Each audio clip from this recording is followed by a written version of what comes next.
साथियों, महाभारत के युद्ध में कई योद्धाओं ने अपनी वीरता दिखाई, लेकिन कुछ ऐसे थे जिन्होंने कम उम्र में ही अपने पराक्रम से अमरत्व प्राप्त कर लिया। ऐसे ही एक वीर थे अभिमन्यु, अर्जुन और सुभद्रा के पुत्र, जिनकी वीरता और बलिदान आज भी प्रेरणा का स्रोत है। यह कहानी केवल एक योद्धा की नहीं, बल्कि एक ऐसे नायक की है जिसने अधर्म के विरुद्ध अपने आखिरी क्षण तक लड़ाई लड़ी। अभिमन्यु के जन्म की कथा भी उतनी ही रोचक है जितनी उनकी मृत्यु की। जब उनकी माता सुभद्रा गर्भवती थीं, तब एक दिन अर्जुन उन्हें विभिन्न युद्ध रणनीतियों के बारे में बता रहे थे। उन्होंने चक्रव्यूह की रणनीति को विस्तार से समझाना शुरू किया। गर्भ में पल रहे अभिमन्यु ने यह ज्ञान ग्रहण करना प्रारंभ कर दिया।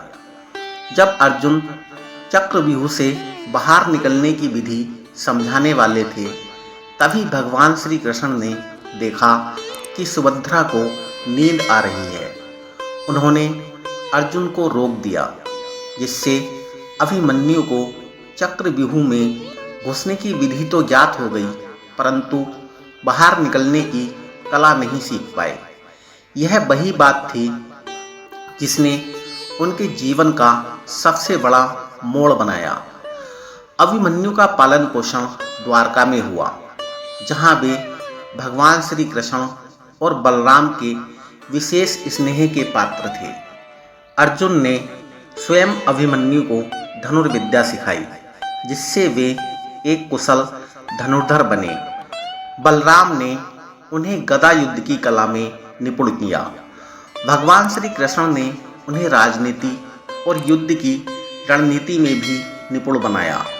उनकी माता सुभद्रा और पितामह भीष्म ने उन्हें धर्म और न्याय का पाठ पढ़ाया। कम उम्र में ही वे एक अजेय योद्धा बन चुके थे। वे अपने चाचाओं भीम, नकुल और सहदेव से भी युद्ध कला सीखते थे और अपने पिता अर्जुन के ही समान शक्तिशाली बन चुके थे। अभिमन्यु का विवाह विराट राजा की पुत्री उत्तरा से हुआ। यह विवाह केवल प्रेम का नहीं, बल्कि पांडवों और विराट राजवंश के बीच एकता को मजबूत करने का भी एक माध्यम था। इस विवाह के कुछ ही समय बाद उत्तरा गर्भवती हुई, लेकिन नियति को कुछ और ही स्वीकार था।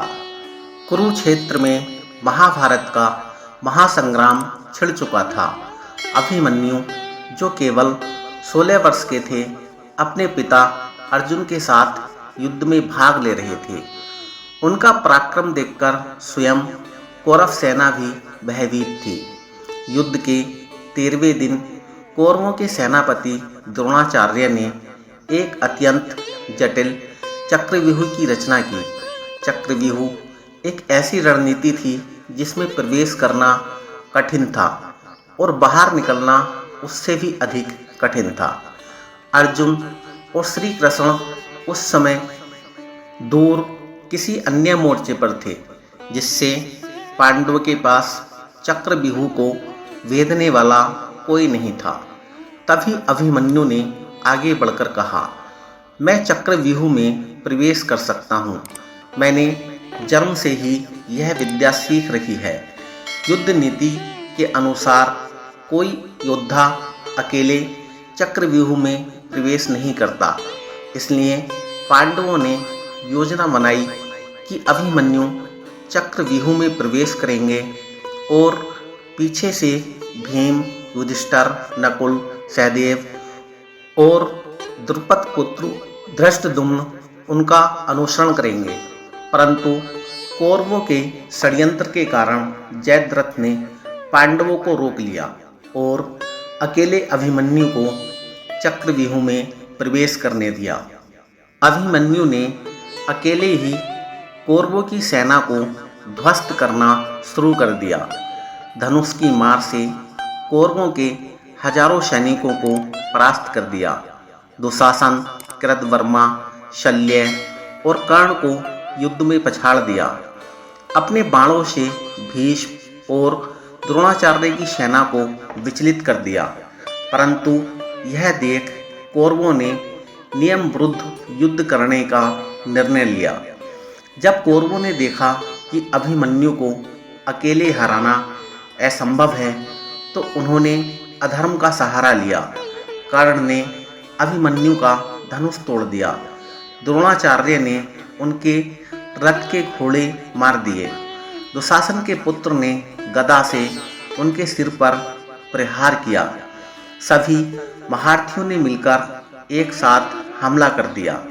शास्त्रों के अनुसार एक योद्धा पर एक बार में केवल एक योद्धा ही युद्ध कर सकता था, लेकिन यहाँ 6 महारथी मिलकर एक युवा योद्धा से लड़ रहे थे। बिना धनुष और रथ के भी अभिमन्यु अपनी गदा लेकर युद्ध करते रहे, परंतु अंत में दुशासन के पुत्र ने कुटिलता से उनकी हत्या कर दी।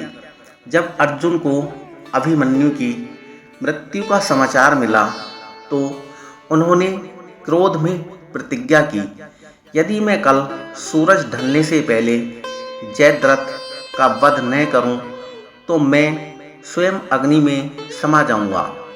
अगले दिन अर्जुन ने जयद्रथ का वध कर अपने पुत्र की मृत्यु का बदला लिया। अभिमन्यु की मृत्यु केवल एक योद्धा की मृत्यु नहीं थी, बल्कि यह धर्म और अधर्म के संघर्ष की एक अमर गाथा थी।